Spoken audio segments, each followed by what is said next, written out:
એક મહિલાનું ઓપરેશન થયું, પરંતુ ઓપરેશન બાદ એવું શું બન્યું કે પરિવારને હોસ્પિટલ સામે પોલીસ સુધી જવું પડે। રાજકોટની બાલાજી હોસ્પિટલમાં યુટેરાઇન સિસ્ટનું ઓપરેશન કરાવ્યા બાદ મહિલાનું મોત થયું। હવે પરિવાર સારવારની સમગ્ર પ્રક્રિયા સામે ગંભીર સવાલ ઉઠાવી રહ્યો છે। પરિવારનો આક્ષેપ છે કે ઓપરેશન પહેલા જરૂરી લોહીના ટેસ્ટ કરવામાં આવ્યા નહોતા। જો આ આક્ષેપ સાચો હોય તો સવાલ એ છે કે દર્દીની સંપૂર્ણ મેડિકલ સ્થિતિ જાણ્યા વિના ઓપરેશન કેવી રીતે થયું।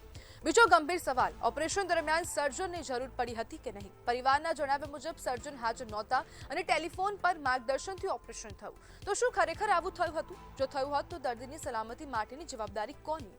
ઓપરેશન બાદ મહિલા 19 થી 20 કલાક સુધી બેભાન રહેશે અને તેઓ પરિવારનો દાવો પણ છે। ત્યારબાદ શ્વાસ લેવામાં તકલીફ અને છાતીમાં દુખાવો થયો। પરિવારના જણાવ્યા મુજબ શરૂઆતમાં આને ગેસની તકલીફ ગણાવવામાં આવી। તો સવાલ એ છે કે ગંભીર લક્ષણોની સમયસર ઓળખ થઈ હતી કે નહીં? દર્દીને બીજી હોસ્પિટલમાં ખસેડવામાં મોડું થયું હતું કે નહીં? અને આખરે મહિલાનું મોત કેમ થયું? પરિવારે પોલીસમાં અરજી કરી છે। હવે તપાસમાં જ નક્કી થશે કે સારવારમાં બેદરકારી હતી કે નહીં। હોસ્પિટલનું પણ પોતાનું એક સ્પષ્ટીકરણ હશે। હોસ્પિટલ પણ ટૂંક સમયમાં જો સમગ્ર મામલો જો વધુ ઉગ્ર બનશે તો પછી ક્યાંક ને ક્યાંક હોસ્પિટલ પણ પોતાનું કોઈક નિવેદન જાહેર કરે તેવી પણ શક્યતા વ્યક્ત કરવામાં આવી છે। બે પાસા અહીંયા જોવા મળી રહ્યા છે, એક દર્દી સાઈડનું એક સત્ય અને બીજી તરફનું ક્યાંક ને ક્યાંક હોસ્પિટલ સાઈડનું સત્ય। હોસ્પિટલ તરફથી હવે સત્તાવાર પુષ્ટિકરણ કરવામાં આવ્યું નથી, કોઈ જવાબ આપવામાં આવ્યો નથી। જવાબ આપશે તે બાદ ખબર પડશે કે સમગ્ર હકીકત શું હતી।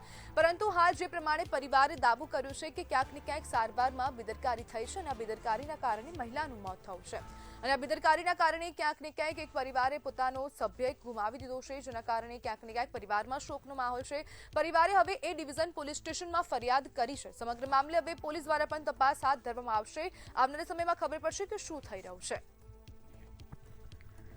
જ્યારે જવાબદાર તબીબોની સામે કાર્યવાહી કરવાની પણ માંગણી કરવામાં આવી છે કે ચુસ્ત કાર્યવાહી કરવામાં આવે। ક્યાંક ને ક્યાંક પોલીસ દ્વારા એક કડક કાર્યવાહી થાય તેવી માંગણી ફરિયાદીએ કરી છે। આપણી સાથે ફરિયાદી ખુદ યશેશ પોબારો જોડાઈ ગયા છે। યશેશભાઈ, આખી ઘટના શરૂઆતથી શું બની હતી?